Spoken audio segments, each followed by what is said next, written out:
Po besedah predsednika nadzornega odbora občine Sevnica Alojza Gučka je odbor lani poleg nadzora nad ravnanjem s premoženjem občine in zaključnega računa za leto 2019 opravil še nadzor nad poslovanjem Posavskega muzeja Brežice v delu, ki ga financira sevniška občina, pod drobnogled pa so vzeli še zaključeni naložbi, in sicer obnovo Kladnikove ulice v Sevnici ter obnovo školjke bazena.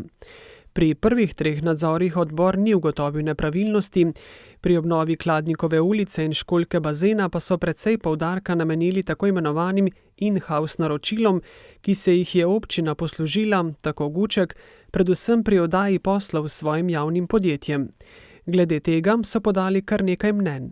Po vseh teh analizah, pregledov in pa tudi dodatnih informacijah, ki smo jih dobili strani občinske uprave, župana in tako naprej, smo ugotovili, da pač so dopustna, da z njim ni nič narobe, da jih dopušča zakon ZJN-3, se pravi klasični zakon in pa infrastrukturni zakon.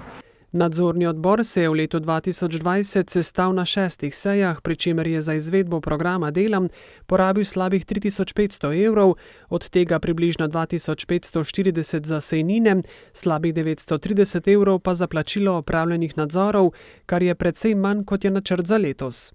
Ja, finančni načrt za naslednje leto je nekje 9500 evrov. V to je vključeno tako se pravi izdelava poročil, pregled dokumentacije, potni stroški. Poleg izvajanja proračuna in zaključnega računa namerava nadzorni odbor po besedah Gučka letos pregledati še izvajanje 2 naložb in delovanje ene od krajevnih skupnosti.